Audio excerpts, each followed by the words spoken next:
Урматтуу кыргызстандыктар, кадырлуу мекендештерим, 28-30 апрель күндөрү касиеттүү Кыргызстан эл үчүн тарыхый, оор сыноонун да, кайгынын да күндөрү болду.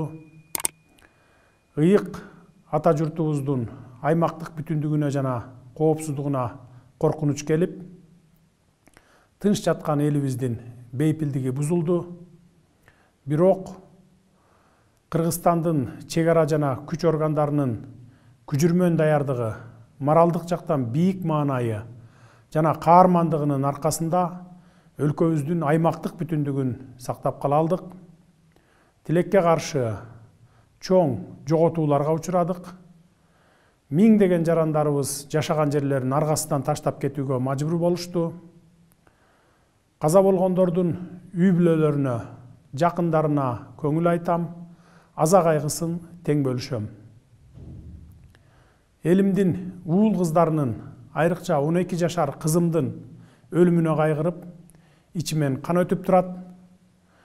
Ошондой эле жүздөгөн жабыркаган жарандарыбыздын тез аранын ичинде сакайып кетишин тилеймин.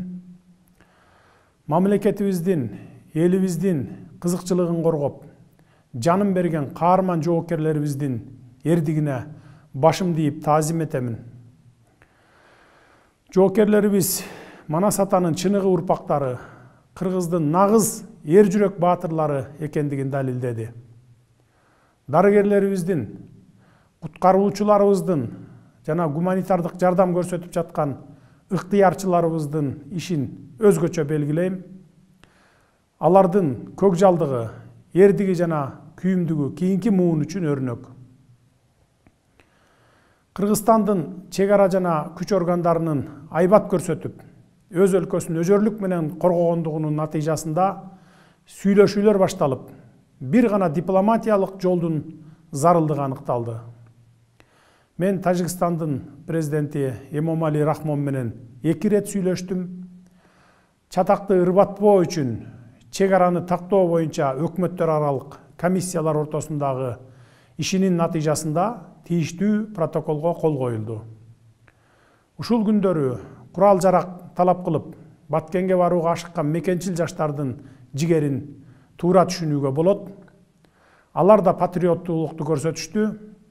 Бирок толук кандуу кагылышууну болтурбоо үчүн жана стабилдүүлүктү сактоо максатында талап кылган жаштарга курал берүүгө мүмкүн эмес эле. Башкалардын катасын кайталаган жокпуз. Ошону менен бирге айрым чагымчылдар сырткы күчтөрдөн дагы коркунучтуу экенин унутпашыбыз керек. Өзүбүздүн күч органдарыбыздын аракеттерине жолтоо болбоо үчүн тартипти сактоо маанилүү болчу.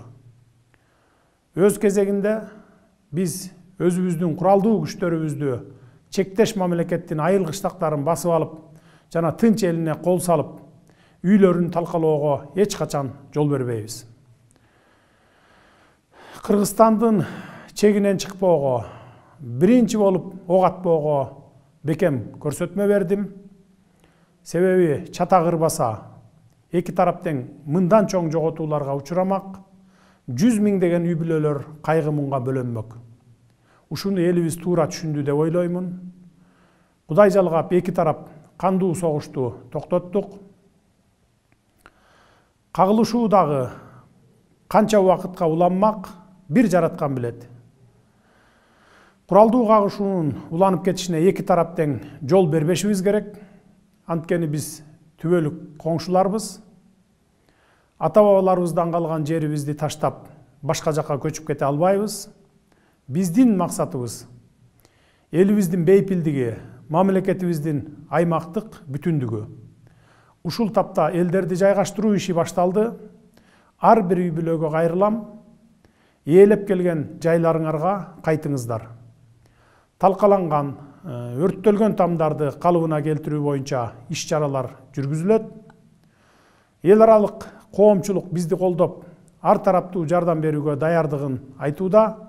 Аларга ыраазычылык билдиребиз. Мындан ары жаңжалды алдын алуу максатында коңшу же аралаш жашаган айылдарда эки тараптын аксакалдарынан урматтуу, сыйлуу адамдарынан турган тынчтыкты сактоо комиссиясын түзүүнү сунуш кылып жатам. Болгон окуяны териштирүүгө тапшырма бердим. Чагымчылдардын жетегине жетеленип кетпейли. Согуш эч кимге жакшылык алып келбестигинин четин эле көрдүк. Мындан ары жергебизде тынчтык болсун.